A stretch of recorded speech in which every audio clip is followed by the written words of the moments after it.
You're listening to Inclusive AF with Jackye Clayton and Katee Van Horn. Hello, hello. This is Katee Van Horn. And this is Jackye Clayton, and welcome to the Inclusive AF podcast.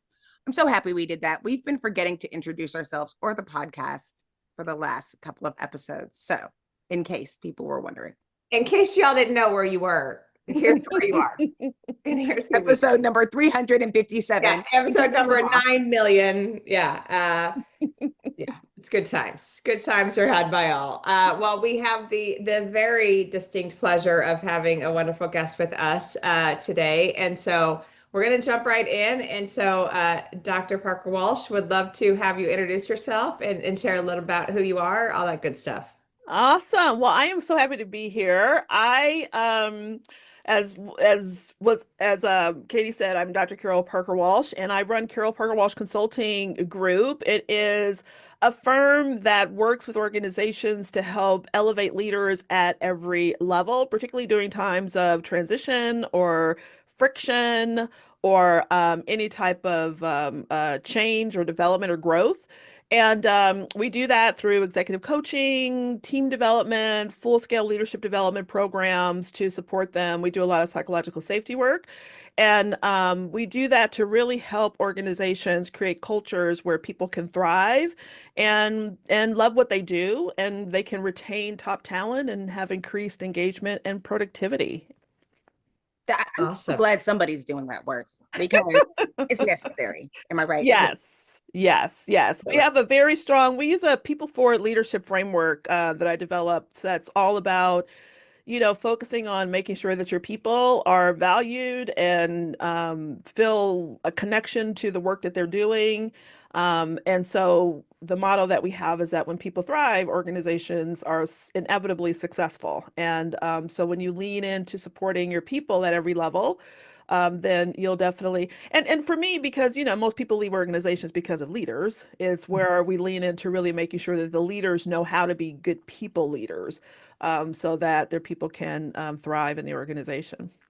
And in case anyone's listening and they're wondering, their leader isn't, they're not ghost lit. Like there's such a difficult challenge right now, as we can tell by the overall tenureship has gotten ridiculous. It's like 2 to 3 years now. And so, I mean, and I think people feel so, at one point we started digging down, especially on people that are underrepresented. But now I think it's like, it seems to be hysteria, almost global, especially in the age of AI. And I wanted to jump in and ask you what you've seen different since January 2025 as far as psychological safety that's different than it was the last time we had you on the show. Yeah, well, there's a lot of panic, there's a lot of upheaval, there's a lot of, kind of chaos, uncertainty that's really testing people's resilience and agility in this time, because it feels like every day, every week, every month you wake up, there's like a new thing to think about or consider in how you do your work. And that's at every level, whether or not, it's financial grants being, taken away, organizations having to commit to shifting how they do their diversity and inclusion work, or how they even talk about it, or if they even can do it, with the threat of funding being kind of pulled from them, how tariffs are impacting their ability to do some of the work, the actual work that they're doing in the organization, how environmental things are impacting, the things that they're trying to do if depending on the agency that they're working with. So there's a lot of chaos right now. And on top of it, with AI, it's dramatically changing how we work, and the way that we work. And so that's also impacting the ability for people to be upskilled in a way that allows them to respond to the constantly moving challenges that they're facing with.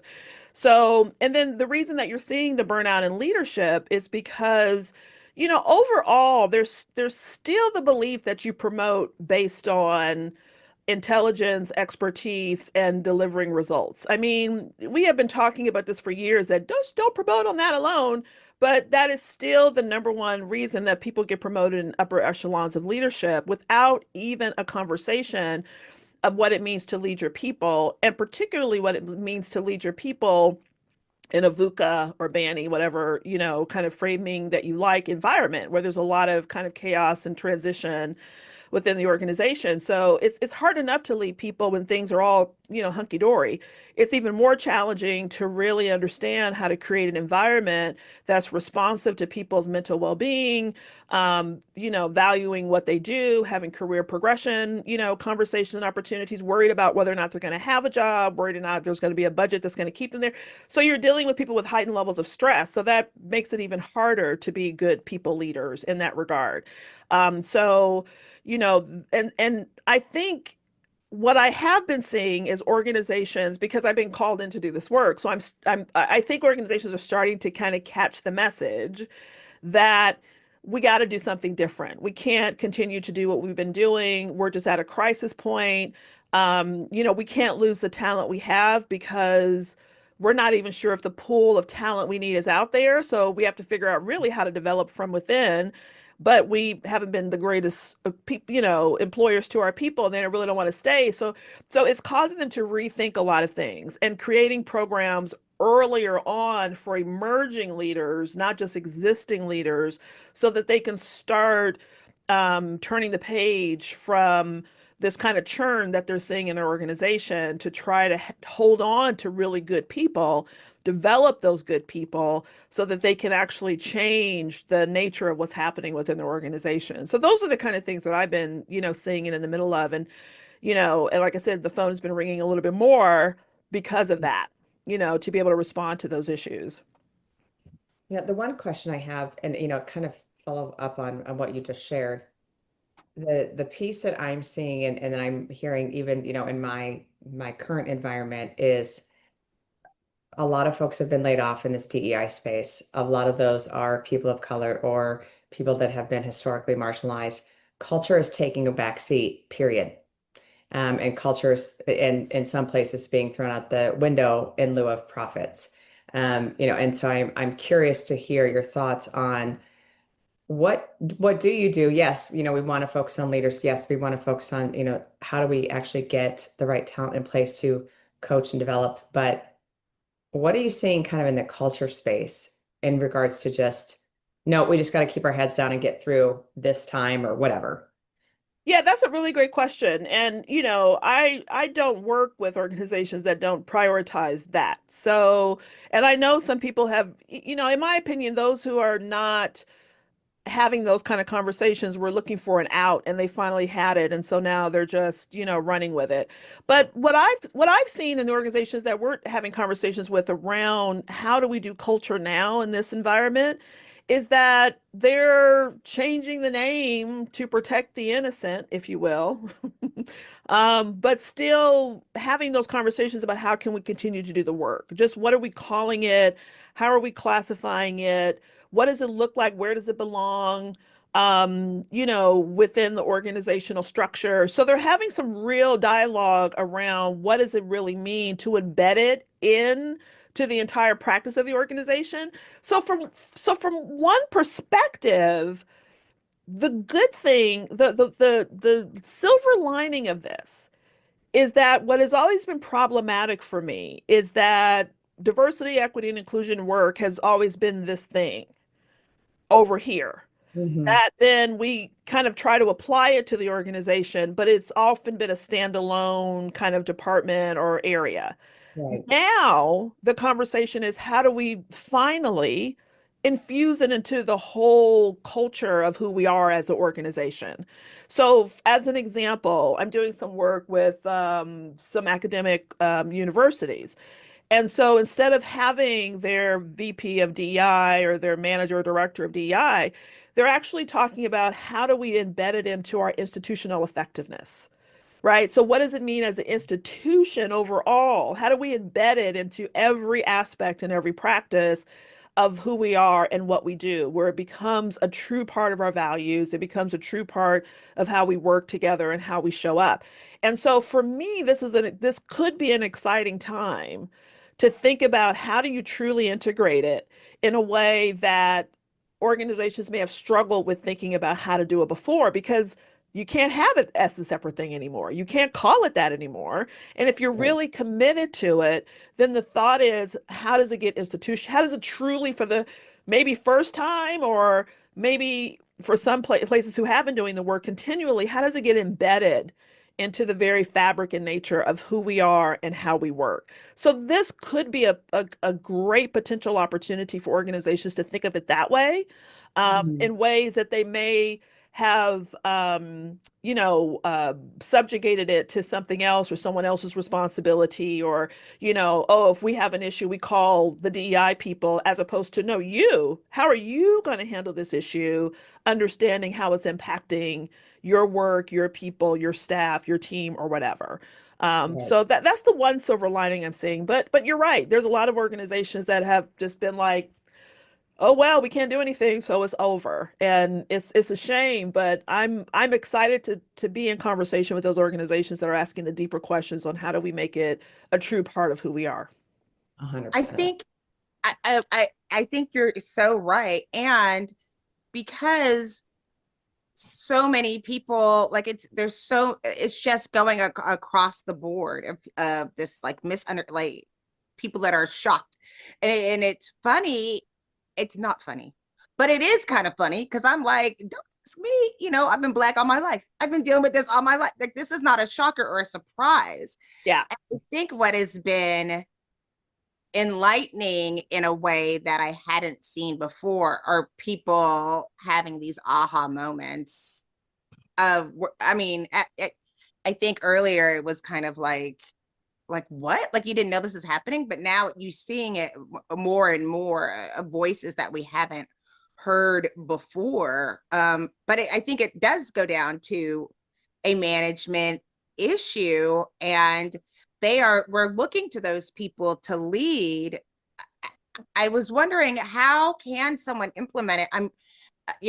There's people that are in fear, they're afraid of trying to implement any of these changes. And then there's other people that understand the task, but don't have a DEI person or a place to go. Like, what would you say to the people, besides hiring you to come in and doing all these things? Like, let's say this is the first time and they're like, okay, this is my responsibility, I need to do this. Where do you point people, besides to you and to the Inclusive AF podcast, to get some of the information to find out what they should do? Yeah, that's a great question, because I do think they need someone. Yes. um, they're one of the tools that we've used that I think is very much available, even if you were which is around psychological safety.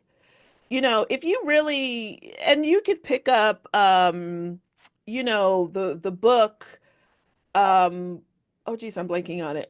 Amy Edmondson's work around it. Oh, yeah. Her book, she has a book called Teaming, but she has the foundational book that actually describes what it is. Oh my God, I know what you're talking about, and I'm gonna blank on it too. Yes. I know. And it's crazy because I'm even certified in the work. But I say that because there are articles, there are resources, there are other colleagues that you see doing the work that you can be in conversation with them to ask them questions like, what are you doing? What are some of your best practices? What are the things that we can bring over into our organization? How are you equipping your managers? So there's things that you can do without actually having to hire someone like me or bring someone in to do that work, that you can use as a resource. I know that that main book that talks about it gives examples of things that you can do. And the reason that I use that as a word is because, or that as a framework, is because one of the tenets of psychological safety is around belonging, right? It is about how do people feel safe and,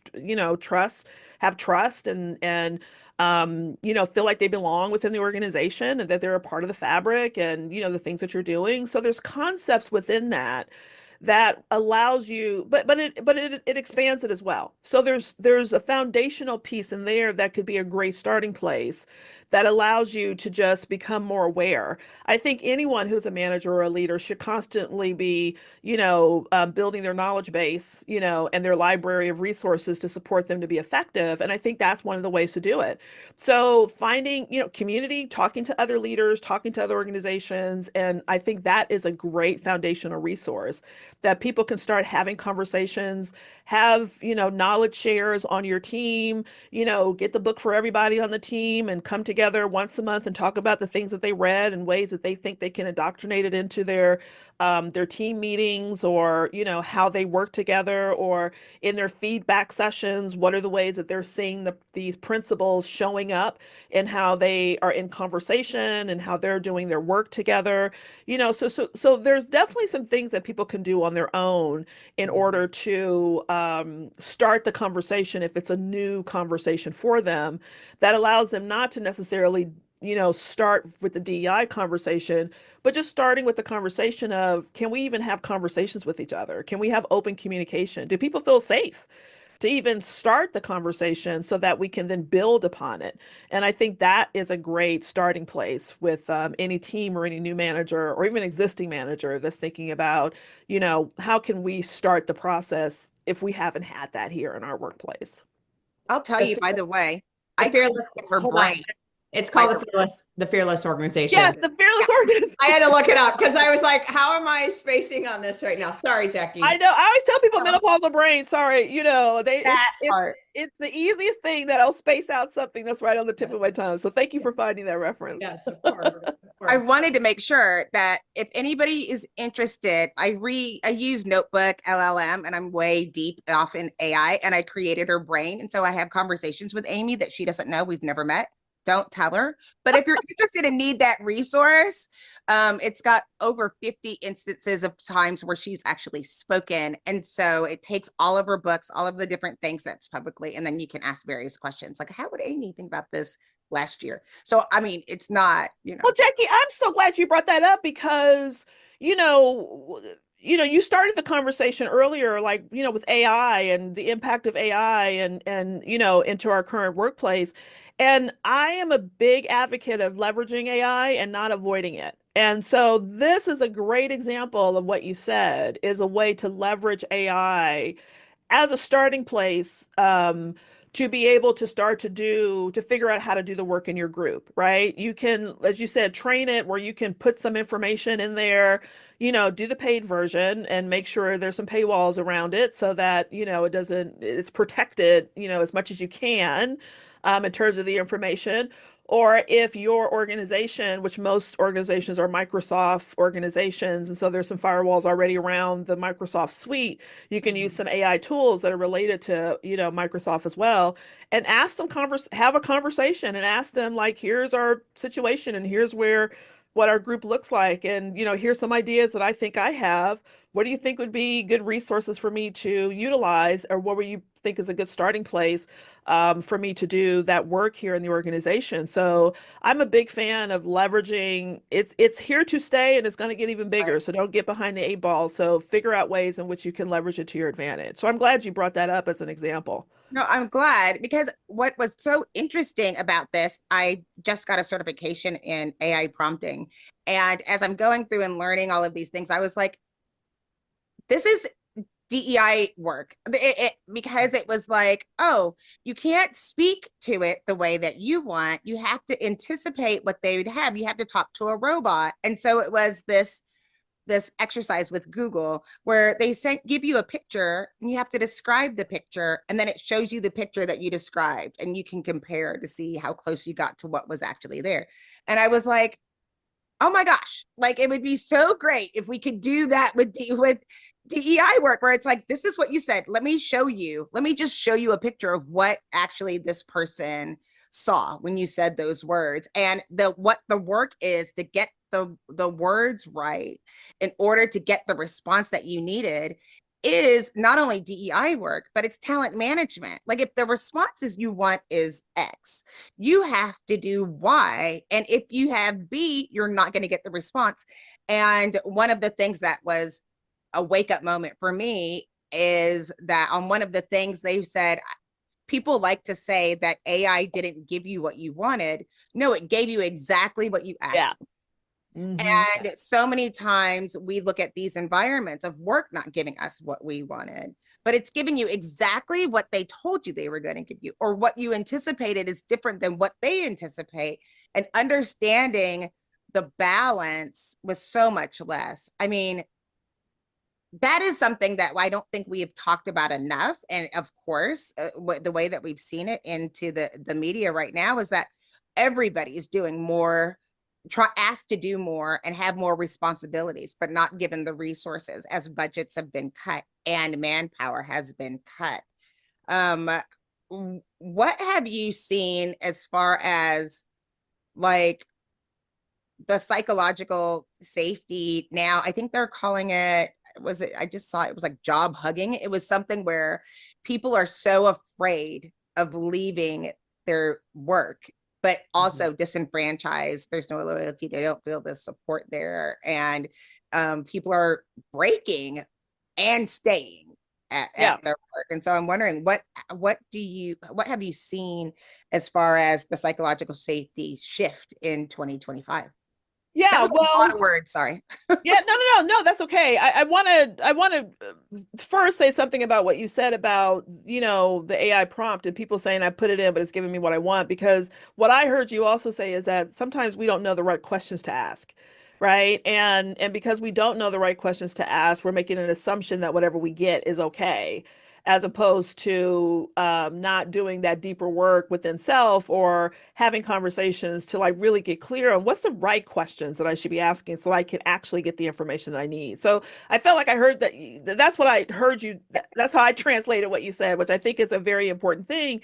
And it leads into what your the other question about that you just asked me about. So first of all, there's a lot of stress levels are high. People's amygdalas are hijacked right now. And we all know that when that happens, the cortisol floods the prefrontal and we can't think clearly. So we stay in this constant state of stress. And we are living, VUCA is, volatile, uncertain. I always blank on the C, ambiguous environment, right? And so it's when you're constantly in a state of unsurety, then and you don't know what's going to happen, it's hard for you to kind of relax and focus. And so you feel trapped, which heightens your stress, but then you have so fearful of the unknown on the other side of it that you don't make any move in terms of what you should do, because you're like, is it going to get worse? Is it going to, if I'm going to jump out of the frying pan into the fire? For me, part of the work that I do, the cognitive behavioral work that I do, is trying to help people manage their own stress levels. I was just in a conversation today with an executive team who was, really stressing about their board and things of that nature. And I'm like, but let me ask you one question. Can you control the board? They're like, nope. I'm like, so why are we spending 20 minutes like, oh my God, the board, right? So some of it, what I think leaders can help people do, and they need to do on their own, is to how do I manage the environment around me by not focusing on the things that I can't control in my environment, right? And so if I'm so focused on these external things that I really can't impact, then and that's where my attention is. Of course, I'm going to constantly be stressed and not be able to and feel trapped and all of those things that are going on. And I talk to a lot of people who are feeling that right now. They're like, I hate my job. I want to leave, but I need the money. And they're very laissez-faire, or really not even interested in going someplace else or staying, because they have no idea about what that next thing would look like. They just know what's in front of them is not the thing that they want to do. So for me, it's about really leaning into what do I have control over, right? What do I and spending some time figuring out, you know, what does value mean to me? What do I want to do? What are the skill sets that I want to lean into, that I want to utilize more? Maybe they're not in the workplace. Maybe there's a volunteer thing you could do that'll feed your soul because you're not getting it in the workplace. Or maybe there's some other things that you can do that allows you to, feed that desire to feel valued and needed, and that you're contributing something or making an impact, if that's the kind of things that are important to you. to.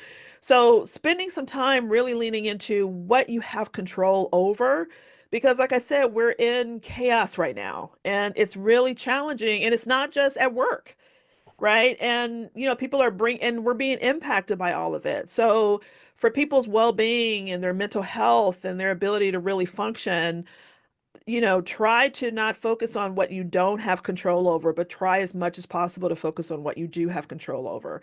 And I think if you get clarity around that, to the earlier thing I was saying, maybe you can learn to ask better questions to really get what you want, as opposed to feeling as if you're trapped and what the information you're getting is what you have to live with.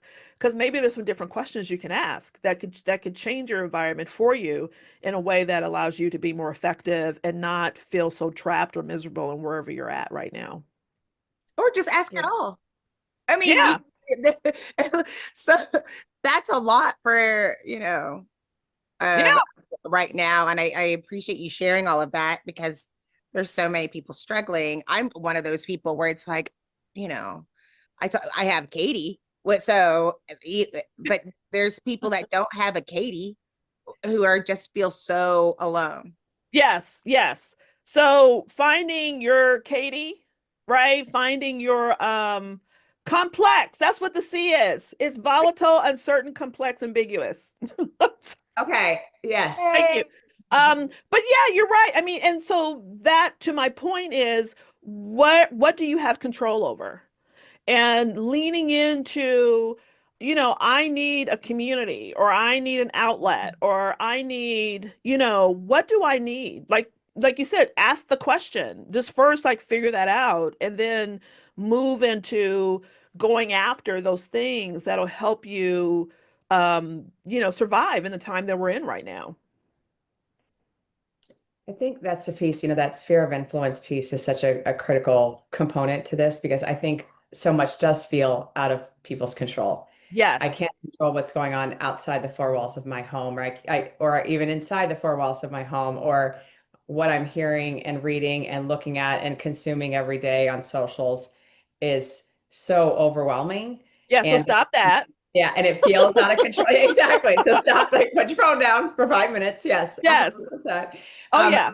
but I think, one of the things, so I just had lunch with a dear friend of ours last week who is looking for a new role. And she's like, I'm at that point of, like, I don't know what I'm going to do. And I don't know what comes next.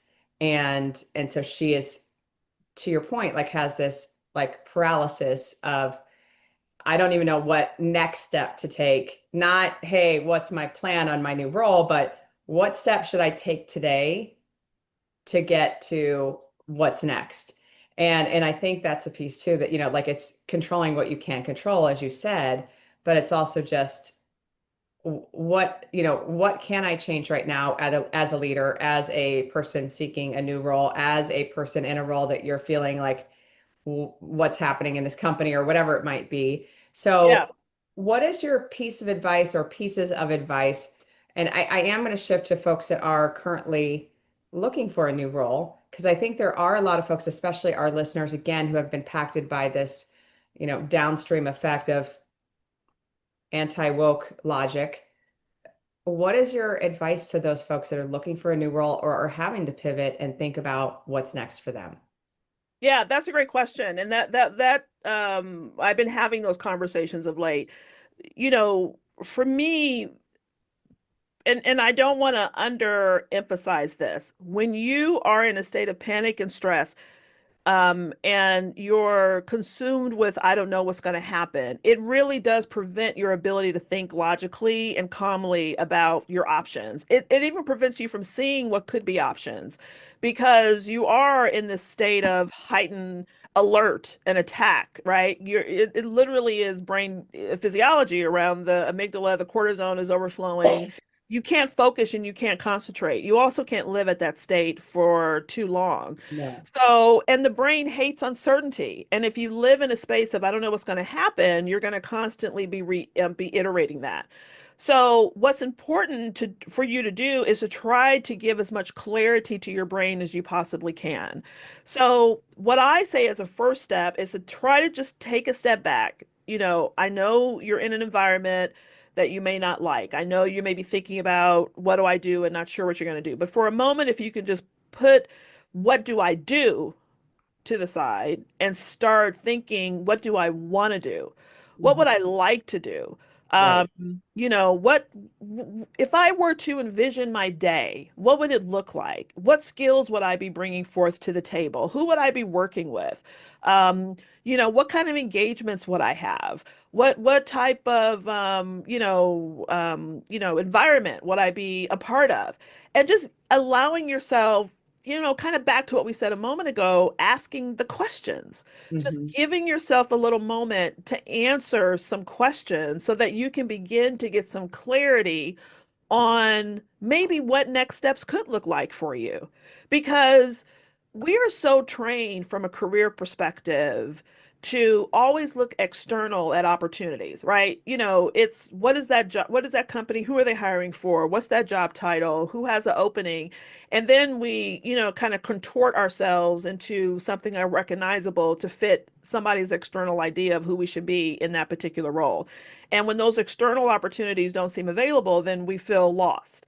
But what I have seen time and time again, when people take a moment to just answer those questions, to ask those questions and to answer them, what they Mhm. thought was the next step is not even the next step. That actually, instead of this being the potential pathway being narrow, it all of a sudden becomes expansive because other opportunities and other ideas and other possibilities of what you can do open up, right? I did some work with someone who was in that exact situation, had had a career in pharma and was thinking, well, what else can I do in pharma?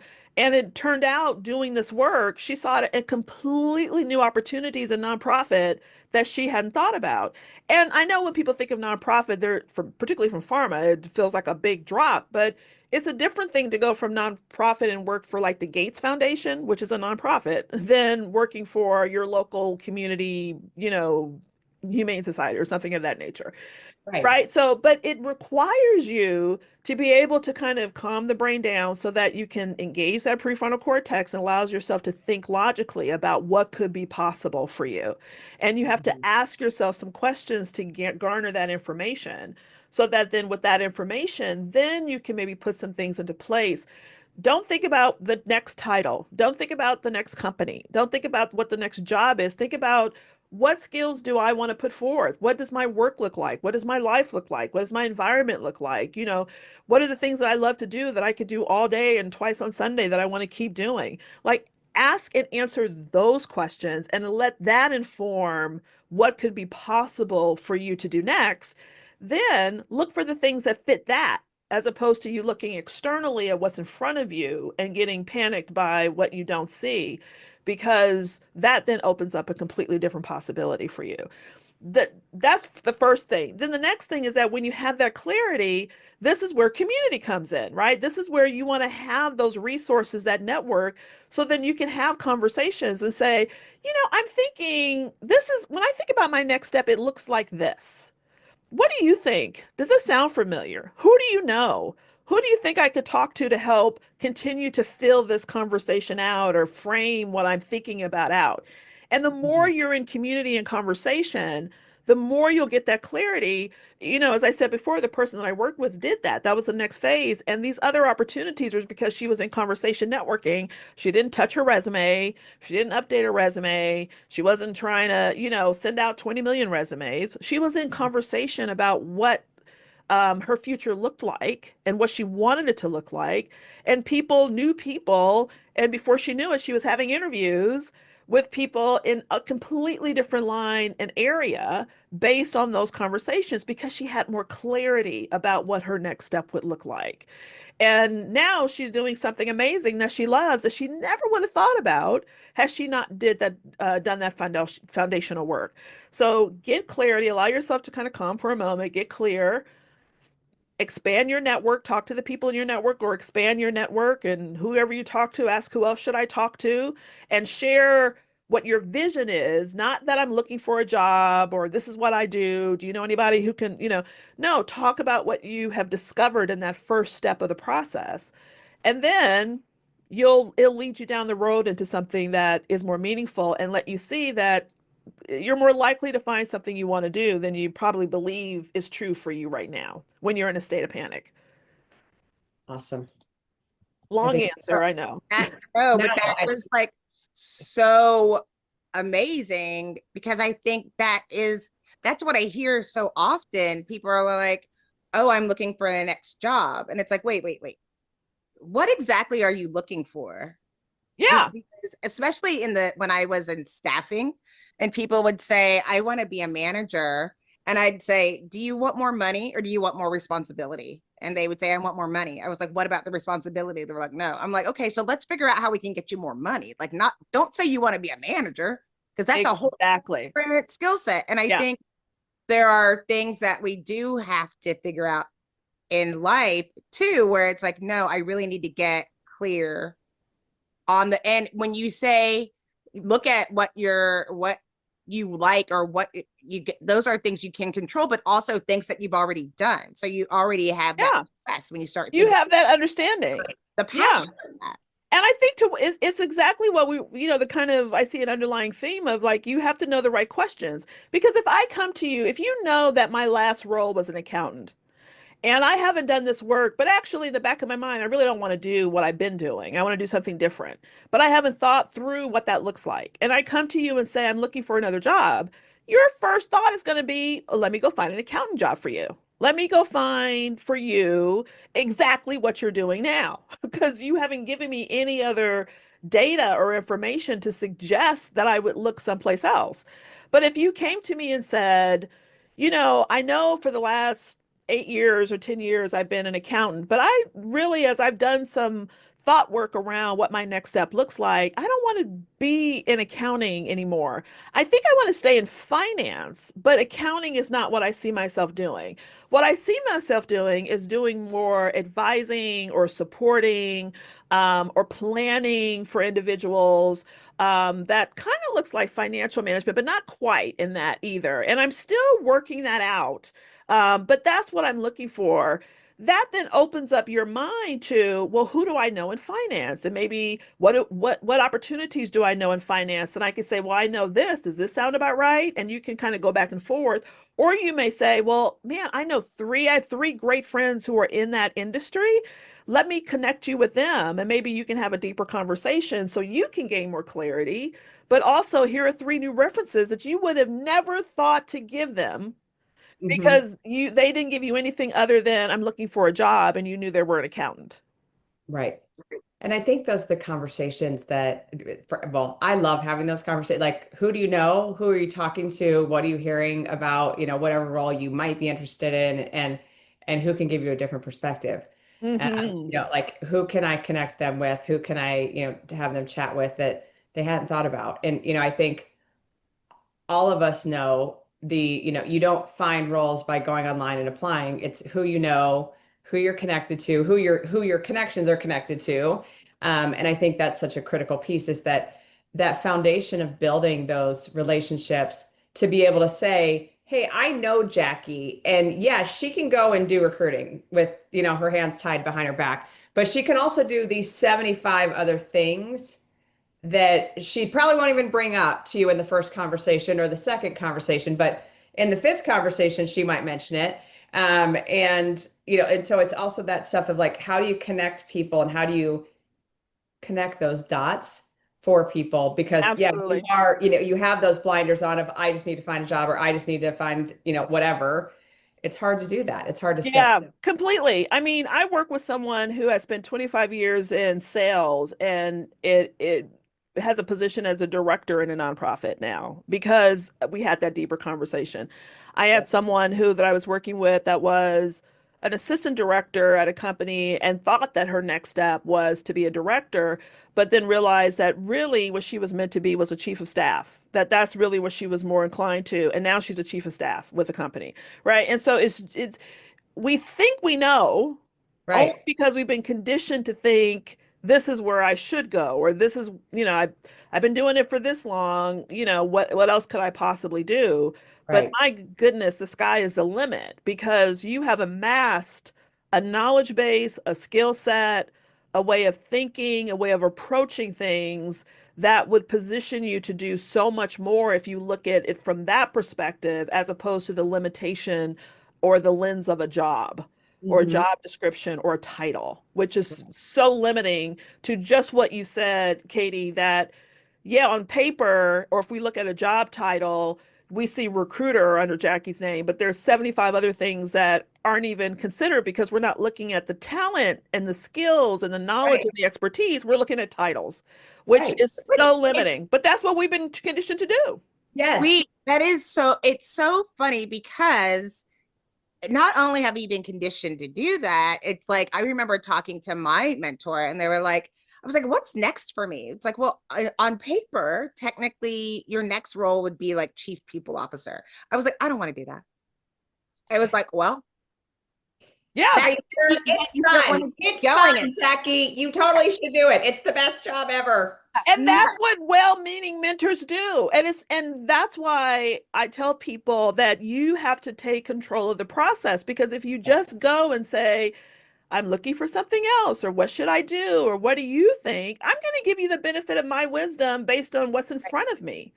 And if all I get, what's in front of me is your resume, your current occupation, I'm going to say, well, based on what I know, this is where you should go. And Yeah. if you don't know how to ask the right questions of that person, you're going to get what you get back. It's the same thing. I keep going back to this. It's like giving AI the wrong prompt or right. a limited prompt, and you're only going to get back what it's going to give you. But you have to do that deep work before, so that you know the right questions to ask, so you're more directive of the process. Remember, the only thing you have, this is the one thing you have control over. So take control of it, right? Yep. Get clear, direct the process. Go to a mentor and say, I know it may look like I'm good for this, but this is what I'm really looking for. Can you support me in that process? Do you have resources, a network, or people that can help me in that process? I mean, that happened in my own career. When I before I started my practice, I worked in academia, and I went from directing graduate programs. I was an associate dean, and I had a very well-meaning provost who I love and we're still close to this day, was positioning me to go to do what's next, to be a provost and ultimately a president of a university. I'm like, I have no desire to do that. But if I did not speak up and say, whoa, I probably would be doing that now, because people saw the potential in me. They said, you'd be great at this. Let's get you ready for it. That would be the next logical step in where we're looking at your career and from what I think is a good place for you to go. If I didn't stop and interject to say, but that's not what I want. When I stopped and asked those same questions of myself, I realized that's not where I wanted to go. And so I was able to make a change. And to the external world, it looks crazy, right? But to you, you live your best life and you only have one crack at it. So, you want to make sure that you're doing the things that are good for you and that honor And you. in talking about AI and looking at that in my newsletter, I just put like a number of jobs of people that have been affected since 2023 when we started seeing all of this. And I think it's at 400,000 people have been displaced from AI. And so what's important about what Dr. Carol Parker Walsh just said, because a lot of people, the next step doesn't exist anymore. Right. Great point. Oh, It's wow. gone. And so especially software engineers, original, like if they're all competing for the same roles now, those in talent acquisition, all fighting for the same roles, all of these people, like it's not going to happen. And so it's time to make those changes and thoughts so that and honestly, for a lot of people, this is a gift that they didn't think existed, or else they would be the chief people officer, or they would be the head of director of whatever. And I think especially for those Gen Xers, where it's like there's a lot and middle management's making a comeback. That's like positive Yep. news, Gen Xers, but it also means you're going to have to take a step back because there are roles that people don't hear of. I mean, my husband, he came in, it was like 3:00 in the morning and I'm on my computer. He goes, what are you going to do? I was like, I'm going to be a prompt engineer. He's like, what do they do? I was like, I don't know. He was like, okay. I was just like learning. I'm like, I'm just learning. But I mean, it's also an opportunity to tap into those things that you might have like shoved because of when you did take that job that you felt like you had to take so long ago, that's now a career. That, this is so fabulous, because what I tell people, if you have clarity around your skills, your expertise, your talents, your abilities, and things of that nature, you can, in a lot of ways, write your own ticket, right? Mhm. I mean, the problem is people don't feel confident to go into an organization and even say, I notice in your organizational chart, you're missing a key position. This is why you need this position. This is why it's key to your operation and integral for you to be successful. This is you're missing as a result of not having this position in the organization. And here's why I'm the only person that could do it. Ooh. Like, if we had that cellular level of belief in ourselves, not what somebody, because you've been in recruiting, sometimes people put job descriptions together that are like wish lists, not Oh, reality lists, right? And so if you have such confidence, and this is why doing this work initially of really examining, what do I love to do? What am I really good at doing? And oftentimes, and I'll just say this for women in particular, we tend to undervalue our brilliance. Things that come easy to us, we think is a problem because it should be hard. And the things that we're naturally gifted at, we undervalue. But if we took time to really lean into why that's a value add to any position or company or organization, and really owned it and presented it as to why this is what you need, and how we can learn AI enough to leverage the use of it so that we're not replaced by it, but we know how to leverage and use it correctly, even within our role, that helps to advance the agenda or goals or objectives of an organization. We would change the game, because you're right. Right now, the next job or the next step may not be there. And so, but what should be there? What is missing? And what can you bring to the table that can make a tremendous impact in an organization? Don't undersell the fact that just because the job isn't there, that you can create one or talk them into why it needs to be there. If you can do the ROI and the value add of what you can bring to the table, even if it starts off as a part-time ad hoc project base, and you demonstrate that it needs to be something permanent in the organization, I mean, the sky is the limit right now. I mean, we're in the Wild West a little bit in terms of roles and jobs and responsibilities, because, to your point, how many people have been displaced by AI, and the change in nature of organizations and how they're working. Yeah, it's an opportunity that's out there for people. Right. it is. You're right. And it's a calibration. Like, look at it as a calibration, Absolutely. because and it is a gift, because a lot of people don't have the opportunity to do a calibration. Yeah, for sure. Well, and it's a caliber, but it's also like, I'm going to say this, and this is a very antiquated term, so don't judge me too much, but like, it's also like a skills audit of some sort, and like also just like understanding, like you said, going back to what do you want to do?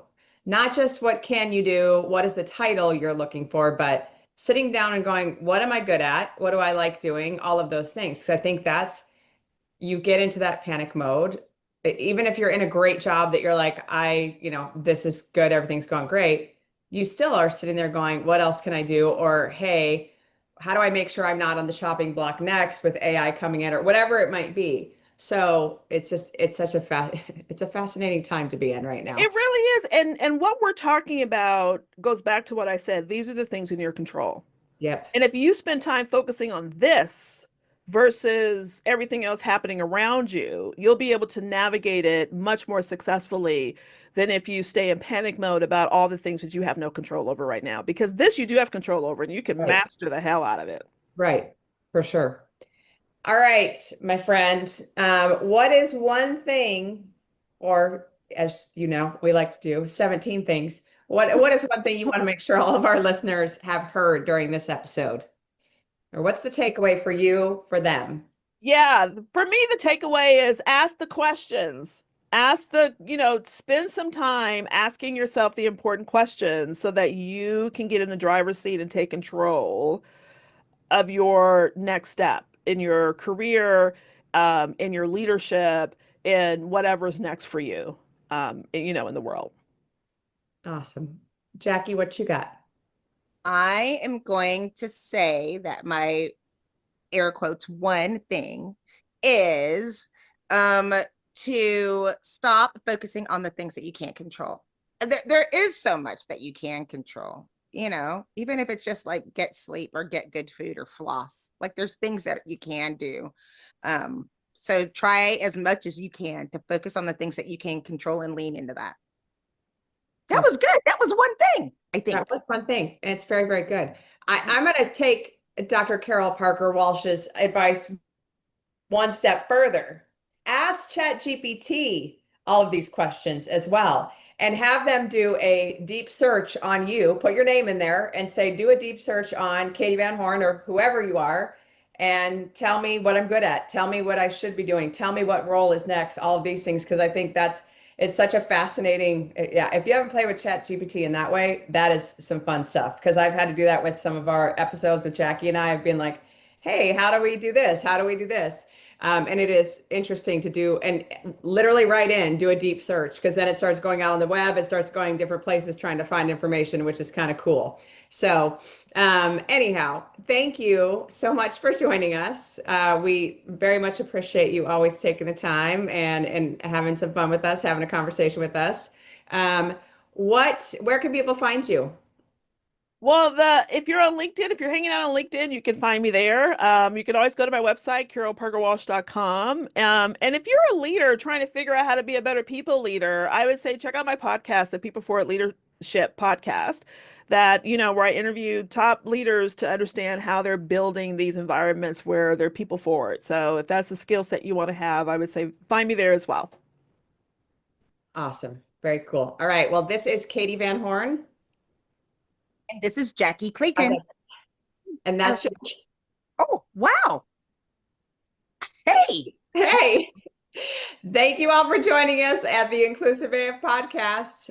Bye. Bye.